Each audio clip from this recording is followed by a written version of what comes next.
बिस्मिल्लाहिर्रहमानिर्रहीम। आज अल्हम्दुलिल्लाह अल्लाह के फजल करम से मुझे भी बहुत खुशी हो रही है कि आज हमारा बेटा साद अबू जासिम बिन सईद, अल्लाह पाक ने इनको ऐसा मकाम अता फरमाया और अल्लाह पाक इनको दिन दुगनी रात चुगनी दीन के अंदर दुनिया की तरक्की नसीब फरमाए। और इन्होंने मुझे भी इंटरव्यू के लिए काबिल समझा। औलाद तो होती है, लेकिन असल औलाद तो वो है जिससे आँख का सरमाया बने। और मेरी बचपन की ज़िंदगी नहायत की गुर्बत और बहुत ही गरीब घराने के अंदर गुजरी।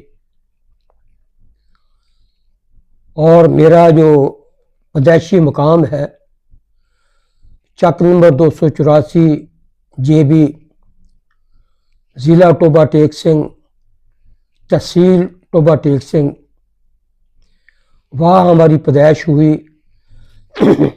और अल्हम्दुलिल्लाह हमारे वालिद मोहतरम मोहम्मद इरशाद बिन मोहम्मद हुसैन बहुत ही नेक सीरत और बहुत ही ईमानदार और जफाकश थे।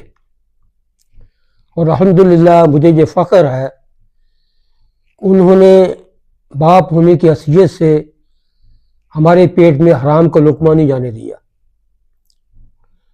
बल्कि हमारे गांव के अंदर अल्हम्दुलिल्लाह ईमानदारी के लिहाज से, शराफत के लिहाज से हमारा पूरा ख़ानदान जो है वो शोहरत के काबिल है।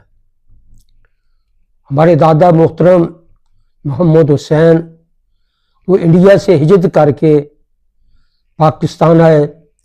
इंडिया के अंदर ज़िला अमृतसर, तहसील गुरदासपुर, गांव बोलियाँ, वहाँ से जब ये पार्टीशन हुआ है उस वक्त हमारे दादा और हमारे वालिद साहब, मेरे वालिद साहब की उम्र उस वक्त तकरीबन 10-12 साल के करीब होगी। तो उन्होंने ये अपनी आंखों से हालात देख के, जिस तरह पार्टीशन हुआ, जिस तरह तकलीफ़ों के साथ, मुसीबतों के साथ उन्होंने इंडिया से पाकिस्तान हिजरत की। आप यकीन जानिए, कभी कभी हमारे बड़े वो पार्टीशन के वाक़यात को हमारे सामने पेश करवाते थे, तो हम तो उस वक्त इतने बालिग नहीं थे, इतनी समझ नहीं रखते थे, उसके बावजूद हमारी आंखों से आंसू टपकाते थे कि हमारे बड़ों ने ऐसी तकलीफ़ें उठाई। और फिर जहाँ 284 ज़िला टोबा टेक सिंह, तहसील टोबा टेक सिंह के अंदर आकर उन्होंने सुकूनत अख्तियार फरमाई। हमारी ज़मीन वहाँ तो ज़्यादा थी, लेकिन यहाँ आकर जो बहुत कम ज़मीन पड़ी, क्योंकि हमारे दादा का जो पेशा था वो खेती बाड़ी थी। उसी खेती बाड़ी के अंदर हमारे बड़े ताया अबू साहब के भाई और उसके दूसरे भाई और हमारे वालिद साहब मोहतरम, तीनों जो थे खेती के अंदर मसरूफ़ थे। हम देखते थे कि वो किस तरह हल चलाते हैं, किस तरह ज़मीन पे मेहनत करते हैं। और उन्होंने बड़ी जफाकश के साथ खेती बाड़ी के अंदर मेहनत की।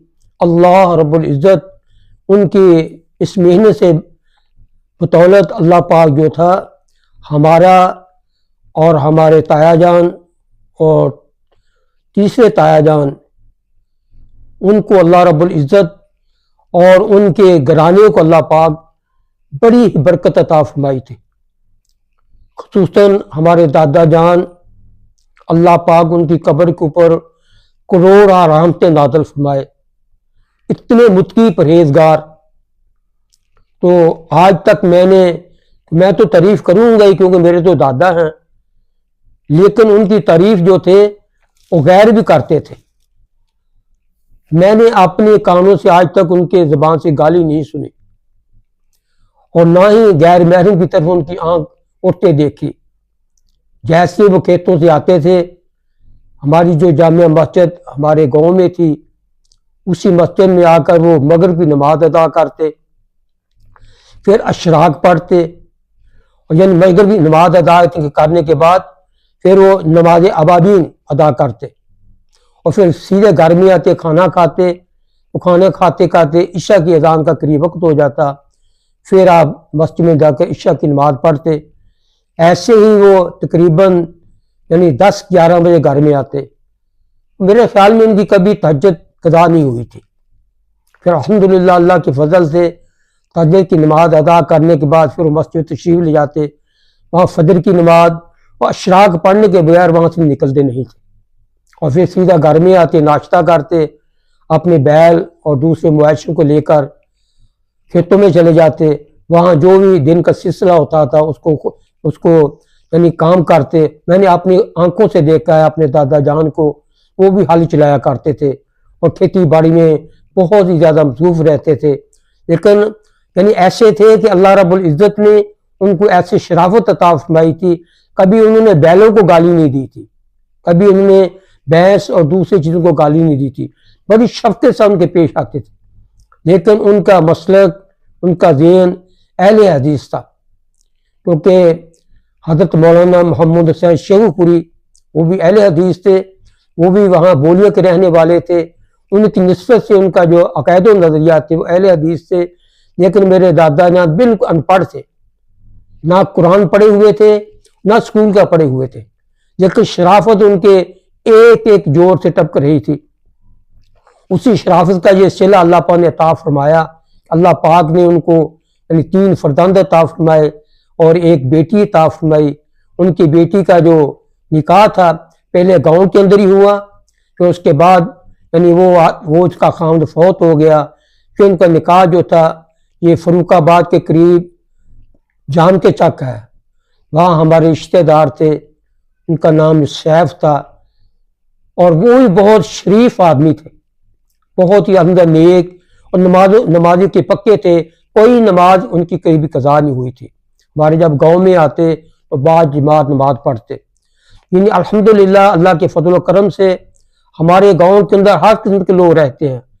ज़िला अम्बरसर, ज़िला गुरदासपुर, ज़िला जलंधर, ज़िला होशियारपुर, तो ये तीनों चारों ज़िलों के अंदर सबसे ज़्यादा जो नुमायां शख्सियत थी वो हमारे दादा जान थे। कभी किसी के साथ झगड़ा, कभी किसी के साथ लड़ाई, कभी किसी के साथ मुंह मारी आज तक नहीं हुई। और अल्हम्दुलिल्लाह खेतों में पानी लगाते थे, कभी 1 सेकंड या 1 मिनट किसी का पानी नहीं यानी ये पहले लगा लिया, नहीं, ऐसे नहीं हुआ था। और कभी किसी के खेत के अंदर अपनी जान को चराने के लिए नहीं जाते थे। यानी ये तो हमारा अपने खानदानी मनसब है। आज तक भी हमारे खानदान के अंदर हमारे खानदानों की तारीफ करने वाले लोग मौजूद हैं। ये उन्हीं का सिला है, उन्हीं की दुआएं हैं। मैंने बहुत सी अपने दादा जान से सीखा। मैं गांव के अंदर जब हमारे खेतों में जाते, दोपहर का वक्त होता, तो मैं अल्हम्दुलिल्लाह उनकी खिदमत किया करता और उनके करीब होता। वो अल्हम्दुलिल्लाह ज़हर बात का जो इलाज था जानवर को होता था, उसका बहुत इलाज करते थे। और जिनको जानवर कीड़े पड़ जाते थे उनका इलाज बहुत किया करते थे। तो वो मैं करीब अगर पूछता, दादा जी मुझे भी बता दो ये इलाज आप कैसे करते हैं, कहते भी आप ही कर सकते हैं। मैं कहता दादा मैं तो बिल्कुल छोटा हूँ, मुझे तो जानवर से डर आता है, नहीं इनसे डरने की जरूरत नहीं है। तो मैं फरमाया कि आपने वो कौन सा दम करते हैं, कहते बड़ा आसान है, रब्बुल मशरिकैन व रब्बुल मगरिबैन, रब्बुल मशरिक वल मगरिब ला इलाहा इल्ला अंता सुब्हानका इन्नी कुन्तु मिनज़ ज़ालिमीन। फिर फरमाया कि आप सूरह फातिहा पढ़ के दम करें। मैं कहीं और कुछ बताएं, आपने सुभान अल्लाह करके दम करें। लेकिन फरमाने लगे इस पूरे दम के अंदर जितने भी हम दम करते हैं इसके अंदर अपनी शराफत और अपना तकवा तारत मौजूद है। अगर आप जो है पूरा कुरान पढ़ के भी दम करते रहेंगे, अगर आपकी तहारत तकवा तहारत नहीं है, आपकी नमाज़ों की पाबंदी नहीं है, आपके आंखों के अंदर हया नहीं है, आपके दम का कोई असर नहीं होगा। सबसे पहले फरमाया अपने जिस्म को पकीज़ा करना। फिर आप अगर बिस्मिल्लाह पढ़ के भी दम करेंगे तो अल्हम्दुलिल्लाह अल्लाह पर उसके शफा अता फरमाएंगे। तो वो हमारे जो मस्जिद थी वहाँ अक्सर इमाम जो थे बरेलवी होते थे, इसलिए हमारे दादा जान हमारे करीबी चक नूरपुर है, वहाँ अहले हदीस रहते थे। वो वहाँ जाकर जुम्मे की नमाज़ अदा करते थे। हमारे यहाँ सबसे पहले हमारे गांव के अंदर जो हमारे शाह साहब थे, अल्लाह उनकी मग़फ़िरत फरमाए, बहुत ही नेक दिल बहुत ही शराफत में उनका मकाम था। तो मेरे दादा ने ज़्यादा उनके पास वक्त गुजारते। वो भी जैसे हमारे इंडिया से हमारे बड़े आए तो मस्जिद बनाई, तो शाह साहब जो थे उन्होंने आकर इमामत करवाई। इतने पकीज़ा थे, मैं उनकी शराफत, उनके अमाल की तारीफ करूं तो मैं तारीफ नहीं कर सकता, क्योंकि हम तो उसमें छोटे थे, उनको भी कभी नहीं देखा था उनकी कभी हजत कज़ा हुई हो। तो मेरे दोस्तों, इसलिए हमें ये चाहिए कि हम बड़ों का जो सबक है उस पर अमल पैरा हो। और इस तरह मैं अल्हम्दुलिल्लाह अल्लाह पाक के फजल करम से मेरा वक्त गाँव की तरफ गुजरता गया। फिर हमारे वहाँ प्राइमरी स्कूल था, मेरे अब्बा जान ने मुझे वहाँ दाखिल करवा दिया, वहाँ मैंने प्राइमरी की। लेकिन हमारे उस्ताज़ा मोहम्मद सदीक जो हमारे हेड मास्टर थे, वो एक लतीफ़ा भी है, वो कहा करते थे मुझसे जो पढ़ा हुआ है वो कभी 10 नहीं पास करेगा। तो ये इनका लतीफ़ा अभी मुझे याद है। लेकिन दूसरे उस्ताद मेहनती थे अल्हम्दुलिल्लाह।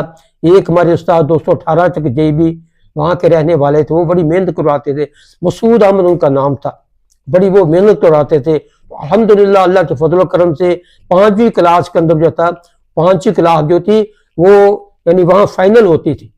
वहाँ जो है गांव के अंदर नहीं होता था, वहाँ जो हमारा जानी वाला है वहाँ गवर्नमेंट मिडिल स्कूल है, वहाँ जाकर फिर वो इम्तिहान दिया करते थे। अल्हम्दुलिल्लाह अल्लाह पाक के फजल से 5वीं क्लास के अंदर मेरा सेकंड नंबर आया था, अच्छे नंबर आए थे। तो मेरा वजीफा लग गया। हम घर के गरीब थे, हमारे से सीधी सी बात हम कहेंगे हम बड़े लैंडलॉर्ड फलां थे, नहीं, मेरे बिल्कुल गरीब घराने से तल्लक रखते थे। जब हमें वजीफा लगा तो मुझे इतनी खुशी हुई कि हमारे गांव के एक और उस्ताद थे, तो उनको मैंने मिठाई का डब्बा दिया। उसको मेरा हाल 3 रुपए या 2 रुपए के अंदर 1 किलो आता था। तो उनको मैं लड्डू का डब्बा दिया। सबसे पहले उसने तोड़कर मेरे मुंह में दिया, कि आपने हमारे स्कूल का, क्योंकि एक मैं सेकंड आया था, एक चंडो वाले का लड़का था वो फर्स्ट आया था, उन्होंने कहा आपने हमारे स्कूल का नाम बुलंद किया है और आपकी वजह से हमारा स्कूल जो है नुमाया नजर पे आया है। वो आप फर्स्ट नहीं आए, लोग सेकंड तो आए हैं, दूसरे नंबर तो आए हैं, बाकी जो हमारे साथ में तालिब इल्म थे वो बिल्कुल थर्ड और लो क्लास के अंदर उनका पर्चे हुए। तो अल्हम्दुलिल्लाह अल्लाह पाक के फजल करम से फिर मिडिल स्कूल के अंदर मैं 6वीं क्लास में दाखिल हुआ। जानी वाला, उसको पलासौर भी कहते हैं, वहाँ मैं अल्हम्दुलिल्लाह अल्लाह पाक के फजल से जब मैं वहाँ दाखिल हुआ तो वहाँ के उस्ताद बड़ी खुशी से मुझे अच्छी तरह याद है, पहाड़ चक है जो नहर के करीब है, वहाँ के उस्ताद थे अहले हदीस। तो उन्होंने जब मुझे देखा कि हमारे स्कूल में दाखिल हुए हैं तो मुझे दूसरे उस्तादों के सामने लेकर गए। और अल्हम्दुलिल्लाह अल्लाह के फजल शुरू से मुझे तकरीर का बहुत शौक था। तो मैं वहाँ मिडिल स्कूल के अंदर भी हमारी तकरीर का मुकाबला होता, तो अल्लाह के फजल करम से वहाँ भी मैं सेकंड डिवीजन हासिल की है तकरीरों के अंदर। वहाँ चंडो वाले का एक लड़का था जो हमारे मुकाबले था, वो फर्स्ट डिवीजन उसने ली तकरीरों के अंदर, मैंने सेकंड डिवीजन ली। अल्लाह पाक के फजल से उस्तादों ने बड़ी मेहनत की हमारे ऊपर, अल्लाह की ज़ात की फजल करम से मुझे बोलने का बहुत मौका मिला। हम टोबा टेक सिंह जो हमारा ज़िला है वहाँ से तकरीरों का मुकाबला हुआ। अल्लाह के फजल से वो शख्स जो था जो हमारे चंडो वराले का तालिब था, वो उन दिनों के अंदर अल्लाह की मनशियात बीमार हो गया। तो उस्तादों ने मुझे वहाँ जिला टोबा टेक से अंदर वहाँ जो मुकाबले हुए पूरे ज़िले के मुकाबले थे, तो वहाँ अल्लाह की ज़ात के फजल करम से अल्लाह पाक ने फर्स्ट नंबर दिया तकरीर के अंदर। मेरे गले के अंदर हाथ डाले गए, उसको जो बड़े बड़े इनाम नहीं होते थे, जिसके गले में फूलों का हाथ डाल देते थे वो बड़े खुश होता था। और अल्हम्दुलिल्लाह फिर मेरा वजीफा लग गया। मैंने 8 क्लास तक वहाँ तलीम हासिल की मिडिल स्कूल के अंदर। फिर मैं उस्तादों को कहा, मैं तो गरीब आदमी हूँ, हमारे पास साइकिल भी नहीं है, तो अब मैं क्या करूँ, मैं अब कहाँ दाखिल हूँ। और मानने लगे देखो सवारी का मसला नहीं है, देख लें कि आला स्कूल कौन सा है।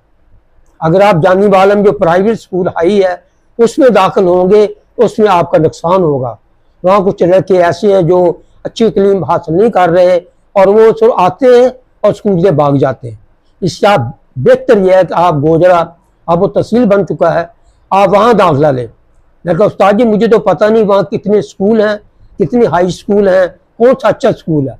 तो मानने लगे जामिया यानी वहाँ से सबसे बेहतर जो स्कूल है इस्लामी स्कूल है, इस्लामिया हाई स्कूल, आप उसमें दाखिला लें। मैं कहीं वहाँ मस्जिद कौन सी अच्छी है, तो वो बरेलवी थे, उनके वहाँ गल्ला मंडी के अंदर जो है जामिया मस्जिद है, वहाँ आप जो है नमाज पढ़ा करें, वहाँ जुमा पढ़ा करें। आप हमारी दुआएं आपके साथ हैं। अल्हम्दुलिल्लाह के फजल करम से फिर मैं हाई स्कूल, इस्लामी हाई स्कूल गोजरा में दाखिल हुआ। अल्लाह के फजल से वहाँ भी मैं यानी हॉकी में हिस्सा लिया, फुटबॉल में हिस्सा लिया। हॉकी के अंदर दौड़ने के लिए मेरा बहुत नंबर था। अल्हम्दुलिल्लाह हॉकी के अंदर भी हमारी टीम जो थी वो 2nd डिवीज़न आई, क्योंकि वहाँ जो दूसरा स्कूल है उनकी टीम जो थी बहुत हाई स्टैंडर्ड थी। यानी इस तरह मैंने खेलों के अंदर भी हिस्सा लिया, यानी फुटबॉल के अंदर, वॉलीबॉल के अंदर और कबड्डी के अंदर भी हिस्सा लिया। कबड्डी के अंदर मैं आपको एक लतीफ़ा बताऊं, मेरा कद छोटा था, तो हमारे गांव से बड़े बड़े अच्छे माशाल्लाह अच्छे कद खाट वाले जो थे वो कबड्डी में जाया करते थे। तो हमारी कबड्डी नूरपुर जो हमारे करीब गांव है वहाँ हुई। तो हमारे जो गांव का एक उसको टीटू नाम था, सही तो उसका नाम आ नहीं रहा, तो वो माशाल्लाह कोई उसको पकड़ नहीं सकता था, सबसे बेस्ट था। उसकी वजह से हमारी टीम फर्स्ट आती थी हर गाँव के अंदर। तो ये बात मुझे ग्राम भी गुजरती है, लेकिन सच सच होता है। उन्होंने यानी अपनी टीम को अव्वल लाने के लिए वो टीटू जो था उसको शराब पिला दी। तो जब उसे शराब पिला दी तो हम जो था वहाँ गए, मैदान के अंदर गए, तो वहाँ वो बेचारा अब शराब के नशे में था, उसने क्या करना था। तो अल्हम्दुलिल्लाह मैं यानी सांस जो कबड्डी करते हैं ये आगे मैं बढ़ता था, सबसे सांस मेरा लंबा था। तो आप यकीन करें मैं उसको तौहीन नहीं समझता बल्कि इज्जत समझता हूँ। जब मैं वहाँ गया तो मैं आखिरी यानी हमारा वक्त था कबड्डी का, अल्हम्दुलिल्लाह मुझे बार बार वहाँ भेजते थे जो हमारे यानी भेजने वाले थे कि आप जाकर सांस करें, आप जाकर सांस भरो, क्योंकि एक पकड़ने वाले होते हैं, एक सांस आगे लेकर चलने वाले होते हैं। तो वहाँ का एक बहुत लंबे कद का था, अभी मुझे उसका असलम नाम था गालिब उसका, वो बड़े लंबे कद का था। तो मैं छलांग लगाकर जो था आदमी को क्रॉस कर जाता था, जैसे कंधों पे हाथ रखना, छलांग लगाकर उसको पार कर जाना और फिर जो था ऊपर से होकर वापस, यानी सबसे दौड़, मुझे घोड़ा कहते थे, दौड़ने की जो घोड़ा है। तो अल्लाह के निज़ाम कुदरत मेरी वो आखिरी कबड्डी थी उस गांव के अंदर। तो मैं जैसे उसको यानी क्रॉस करने के उसके कंधों पे हाथ रखे अब खड़ा हो गया। अब खड़ा हुआ, मेरा कद छोटा था, अब जैसे बच्चे को आदमी बाप उठाता है, उसके जो कदम होते हैं सीने पे होते हैं और उसकी गोद जो उसके कंधों पे होती है, ऐसे उसने मुझे उठा लिया और पूरे वहाँ जितने भी लोग बैठे हुए थे तमाशबीन थे उनके सामने मुझे उससे चक्कर लगाया। मुझे शर्म भी आ रही थी, लेकिन शर्म आने के बावजूद यानी मेरा ये हार थी, लेकिन हारने के बावजूद लोग मेरे ऊपर नोट निशावर कर रहे थे। और वहाँ सिक्का होता उसको 5 रुपए का सिक्का होता था और एक जो मोरी वाला यानी जिसको टैडी पैसा कहते हैं वो होता था, वो मुझे निशावर कर रहे थे। उसमें अच्छी तरह याद है उस वक्त मुझे इनाम मिलते मिलते 60 रुपए हुए थे। मेरा ख्याल है उस वक्त के 60 रुपए जो है इस वक्त का यानी 20-25 हज़ार बनता है। तो वो मुझे दी। फिर एक साथी आता था, उसने एक देसी घी का टीन जो था वो मुझे दिया, क्योंकि आप जरूर हार चुके हैं, लेकिन आप हार नहीं है, फिर भी आपकी जीत है। आपका जितना कद है उस कद के लिहाज से आपके कद का आदमी सामने आना था, लेकिन उन्होंने बड़ा आदमी लंबा कर दिया। आपने अपनी पूरी कोशिश की है, लेकिन आप अपना कद छोटे होने की वजह से उसने आपको उठा लिया है, लेकिन आपको उठाया कंधों पे है, तो ये कंधों पे उठाना भी आपकी इज्जत है। इस तरह यानी अल्हम्दुलिल्लाह मेरा ख्याल है कि मैं अच्छी तरह मुझे मालूम है वो आखिरी मेरी कबड्डी थी गाँव के अंदर। उसके बाद फिर मैं कभी भी यानी गाँव के अंदर या दूसरे गाँव में कबड्डी नहीं खेली। फिर हमारे वालिद मुहतरम जहाँ फैसलाबाद के अंदर मुलाजमत करते थे, हमारे गांव के हालात बड़े ही गड़बड़ हो गए। यानी हमारे अपने ही बिरादरी का एक आदमी कत्ल हो गया। वो कत्ल होने की वजह से अभी गांव के अंदर बहुत गड़बड़ थी। अल्लाह का शुक्र है मैं शुरू से दूर अंदेशी अपने ज़हन में रखता था, क्योंकि दूर अंदेशी हमने अपने बड़ों से सीखी है कि अब जो शख्स दूर अंदेशी ज़हन में रखता है अल्लाह के उसको कामयाब फरमाते हैं। तो मैंने फिर अपने वालिद मुस्लिम से कहा कि अब्बा जान बात यह है कि जहाँ कत्लो गार्द हो रही है, हम गरीब आदमी अगर हम फंस गए तो बड़ी मुश्किल होगी, इसलिए हमें ये चाहिए हम यहाँ से इज्जत करके दूसरी जगह चले जाएं। तो वालिद साहब मान नहीं रहे थे, हम क्या करें कैसे चले। बहरहाल मैं काफ़ी देर के बाद महीने 2 महीनों के बाद अपने अब्बा जान को एग्री कर लिया। अब्बा जान हमारा यहाँ नुकसान है, हम किसी की पार्टी के साथ लगेंगे, हम खुद भी कत्ल हो सकते हैं, हम अगर दूसरों को कत्ल करेंगे तो फिर भी हमारा जो है जहाँ रहना मुश्किल हो जाएगा। अल्लाह का शुक्र, अल्लाह ने फजल फरमाया, मेरे वालिद ने मेरी बात को मान लिया। गालबन उस वक्त 70 की बात है, 70 के आखिरी महीना गालबन नवंबर दिसंबर का था। फिर हम वहाँ से, तो हमारे जो गांव है वहाँ से यानी कोई सड़क नहीं थी, ट्रेन आती थी। तो अल्हम्दुलिल्लाह हम कोट गदर सिंह हमारे स्टेशन का नाम था, वहाँ का सुबह हम जो है 4 बजे गाड़ी पे बैठे और तकरीबन हम जब 6-7 बजे जो है फैसलाबाद में उतर गया। इसका पहला नाम लाइलपुर था, फैसलाबाद बाद में रखा गया। और अल्हम्दुलिल्लाह हम वहाँ उतरे। हमारा छोटा भाई जो था अफजल, वो माशाल्लाह इस वक्त हाफ़िज़ कुरान है, उनके बेटे माशाल्लाह आलम भी हैं और हाफ़िज़ कुरान भी हैं। वो उस पर जिद हुआ कि हम फैसलाबाद लाइलपुर में नहीं जाना। तो बहरहाल उसकी वहाँ अबू ने पटाई भी की कि तू बहुत जानता है कि वो दूसरी पार्टी के साथ लग गया था। फिर वहाँ से तांगे पे बैठे। आप यकीन करें 2 टके तांगे का वहाँ कराया था उस वक्त। तो 2 टके देकर हम किराया देकर ये बाबा चक, अभी इसका नाम अली टाउन है, वहाँ हम पहुँच गए, किराए पे रहने लगे। तो बड़ा मैं ही था। तो मेरे अब्बा जान जो थे उनको कैंसर का फोड़ा हो गया। जब कैंसर का फोड़ा हुआ तो ये जीनत मिल के वो काम करते थे, तो डिस्पेंस से दवाइयाँ लेते थे, ऐसे जोली आगे फैला देते थे, डॉक्टर वहाँ जो थे उनकी जोली में दवाई डाल देते थे। इस तरह जो वक्त गुजरता गया, हत्ता कि यहाँ तक काफ़ी दिन मैं अपने को यतीम समझता रहा कि आज भी मेरे घर से फौत हो जाएंगे, आज भी उनकी आखिरी रात हो गई। ये अल्लाह पाक का फजल, अल्लाह की रहमत है। फिर हमारे यहाँ हमारे मोहतरम उस्ताद हैं यानी रुबानी साहब, वो भी फौत हो चुके हैं। तो वो वहाँ हमारे यानी खैरियत के लिए घर में आए। तो पर्दे का बहुत ही एहतमाम था। तो मेरे वालिद साहब ने हमारी वालदा को यानी वाशरूम के अंदर कर दिया, इतना पर्दे का एहतमाम था। तो रुबानी साहब फरमाने लगे कि ऐ अरशाद, अल्लाह तो उससे कोई काम लेगा। तो मैं हैरान था, मैं कहा क्या काम लेना हमसे, अब्बा जी से क्या काम लेगा, अबू तो बीमार हैं, आज रात है कल की रात है। लेकिन आज तक मेरे दिमाग में बात चल रही है, अबू से अल्लाह ने क्या काम लेना था। फिर हम यहाँ, इस वक्त का नाम सदीक टाउन है, फिर इसका दोपसरी नाम था, जहाँ किराए पे आ गए, जहाँ हम किराए पे रहे। जहाँ अभी भी मोहम्मद सैन यानी हमारे यहाँ मौजूद है, उनके बेटे माशाल्लाह हमारे बड़े ताबेदार हैं, हमारे मस्जिद के नमाजी भी हैं और मुफ्ती साहब के बहुत मुतक़िद हैं। तो उनके जो वालिद मोहम्मद सैन हैं, इसके हम आकर किराएदार रहे। और यहाँ कुछ भी नहीं था, बिल्कुल आजाद थी। तो वहाँ बाबे चक के अंदर जो अली टाउन है, वहाँ और दोनों हम एक ही मकान में रहे। यानी एक दरवाज़ा उनका था, एक हमारा दरवाज़ा था। वहाँ रमज़ान था अराई, उसके मकानों के अंदर हम रहे। उसकी वजह से हमारी साथ यानी सब लोग दुआश्रम थी। फिर हम इनके यहाँ तकरीबन 2 या 3 साल किराए पर रहे। तो अल्लाह पाक का शुक्र है कि यहाँ हमने यानी आहिस्ता आहिस्ता जो हमारी पास जगह है, ये तकरीबन यानी 18 मरले, तकरीबन 18-19 मरले जगह है। ये हमने यानी ऐसी गवर्नमेंट के खाते में पड़ी हुई थी, खाली थी, हमने यहाँ इस पर भी कब्जा कर जैसे दूसरे लोगों ने कब्जा किया। यहाँ एक आता लाहौरी, उस वक्त उसका व्यवसाय था, तो वो आकर बड़ा रोब वगैरह जमाता था। तो मैं ये कह दूंगा, वो यानी भट्ठा देता था।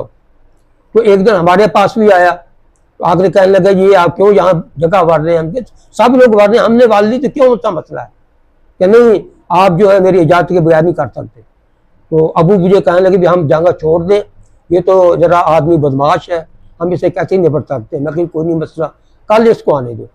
तो मैंने अल्लाह के फजल से 3-4 लड़कों को इकट्ठा किया। उस वक्त हमारे मोहल्ले वाले थे।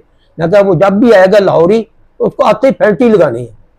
अल्हम्दुलिल्लाह जैसे जहाँ हमारा घर है उसमें बच्चे ये नहीं होती थी, तो वहाँ जब वो वेस्ट पे आया, हम आते ही उसको मारना शुरू कर दिया। उसका वेस्पा गिर गया, उसका मुंह लहू लहान हो गया। उससे सुनी नहीं हमारी, वेस्पा पकड़ा एकदम भाग गया। वो उसका पहला और आखिरी दिन था, उसके बाद फिर वो नहीं आया। फिर यहाँ बड़े हालात आते रहे, बुलडोजर यहाँ फेर देना, ऐसे करना ऐसे करना।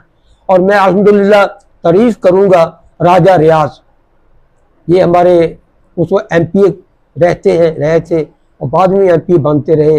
अल्लाह ताला, मैं तो यही उनके लिए दुआ करूँगा, अल्लाह उनके बच्चों की तंदुरुस्ती अता फरमाए। उसने हमारी बहुत ही हेल्प की है। यहाँ हमारा स्कूल भी बिल्कुल स्कूल नहीं था, छोटा सा कमरा था, उसके अंदर बच्चों को उस्ताद आके पढ़ाते थे। और अल्हम्दुलिल्लाह उसने आता फिर ये जहाँ स्कूल की जो नई बुनियादें रखी और वहाँ जो स्कूल के कमरे बनाए। आज वहाँ स्कूल मिसाली है। अब लड़कियों के जो स्कूल है, पहले हाई स्कूल हुआ था, अब यहाँ लड़कियों का कॉलेज भी बन चुका है। वो बहुत ही काबिल तारीफ है। मैं उनको यानी इसलिए कह रहा हूँ कि वो पार्टी कोई भी ले हो, लेकिन वो अपने हल्के का काम करवाते हैं। तो हमारे वालिद साहब को ले जाते थे, 2 दफ़ा हमारे वालिद साहब भी जेल में गए इस स्कूल की वजह से, और मैं भी 1 दफ़ा 2 दफ़ा जेल में गया, 1 दफ़ा थाने में गया। और अल्हम्दुलिल्लाह अल्लाह के ताला के फजल से जहाँ के लोग ही गर्दार थे, वही हमारे खिलाफ जो तो यानी जाकर मुकदमे दर्ज कराते थे। हम कहते बच्चे भी तुम्हारे हैं कि स्कूल रह जाएंगे, बच्चे तुम्हारे यहाँ पढ़ेंगे, तो उसके बाद भी हमारी मुखालफत होती है। लेकिन अल्लाह का शुक्र है, हम पीछा नहीं दिखाया, बल्कि आगे बढ़ते रहे। और यहाँ असलम मसीह जॉर्ज ईसाई था हेडमास्टर प्राइमरी स्कूल का। मैं हैरान था, है तो ईसाई था, हो सकता अल्लाह रब्बुल इज्जत ने जिस तरह उसने यहाँ पब्लिक के अंदर आकर मेहनत की है, कोई भी उस्ताद ऐसी मेहनत नहीं करता। उससे स्कूल जो था, जो हेडमास्टर था, उसको क्या जरूरत है जेल में जाने की। वो भी हमारे साथ जेल में गया, और फिर जेल में जाने के बाद उसने मुकदमा लड़ा। अल्लाह के फजल करम से ये स्कूल हमारे हक में हो गया। फिर जो मस्जिद हमने बनाई, ये 1985 में मस्जिद बनी।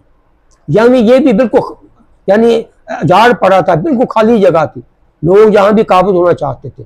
अल्लाह के फजल करम से अल्लाह ने करम फरमाया, अल्लाह ने रहमत फरमाई। हम दूसरी मस्जिद में इमामत कराते थे, जो हमारे करीब ही अनवार मदीना मस्जिद है। वालिद साहब जमात कराते थे, मैं जमात कराता था, तो और की नमाजी हमारे मस्जिद वो जमात कराते थे। आकर करते करते यहाँ तक नौबत पहुंची, उन्होंने कहा तुम लोग काफिर हो, तुम्हारे पीछे नमाज नहीं हो। तो हमने कहा ये आप, अगर हम काफिर हैं, हमारी तो नमाज नहीं होती, लेकिन आपके पीछे हमारी नमाज होती है, आपको जमात कराया करो। मैं कसम खाकर कहता हूँ, कोई उनमें से ऐसा शख्स नहीं था जो जमात कराने का काबिल, कोई मुसल्ले पे आने के लिए तैयार नहीं था। कई नमाजें हमने जो बजाय जमात के पढ़ी, तो उनको कहा भी आप खड़े हो जाओ, आप जमात को, हम नमाज पढ़ेंगे।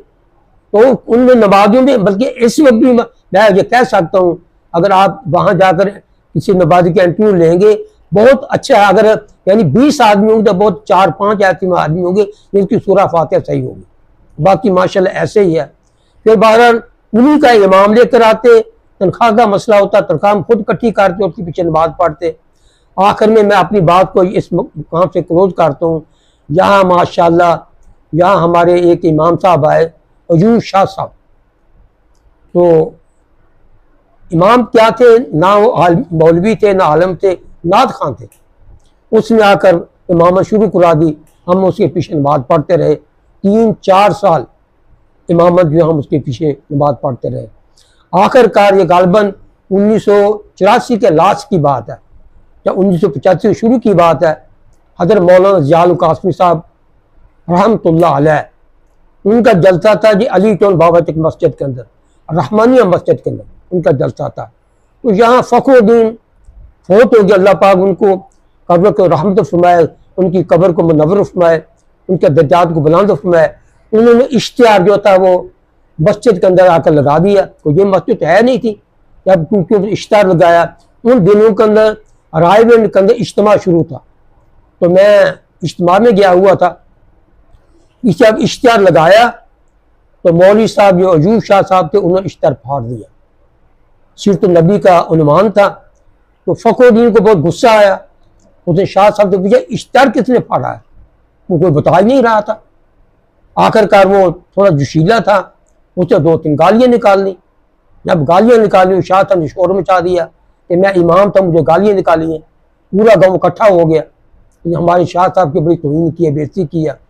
तो हम तो यानी कमज़ोर थे, तो वो जाहिल लोग ज़्यादा थे। तो यानी फ़खरुद्दीन कहने लगा मैंने इससे कितनी बार पूछा है, बताओ किसने फाड़ा है, अगर तू कहते मैंने फाड़ा था, मैंने क्यों गालियाँ निकाली थी। बाहर झगड़ा हुआ नहीं है, बात तू मेरे पास पहुँच गई। तो मैं सवार को वापस आया, मैं रात को यानी इतवार की रात को वापस आया। सुबह जब मामला सुना तो ऐसे ऐसे हुआ, अब्बा जी के ये मसला हुआ है। मैंने कहा अबू जी हमें लड़ाई करनी नहीं है, हमें झगड़े का फ़ायदा नहीं है। तो अब अबू कहने अब क्या करें। मैं तो ये कॉलेज हमारे साथ है, कॉम्प्यूटर ट्रेनर कॉलेज, वहाँ बच्चे, वहाँ हाफिज सदीक साहब फौत हो गए, अल्लाह पाक उनको जब फिरदौस में जगह था अता फरमाए। बहुत ही माशाअल्लाह यानी बाअमल थे, और सिर्फ हाफिज से आलम नहीं थे। तो हम उनकी इमामत के अंदर यानी कुछ साल वहाँ हमने नमाज पढ़ी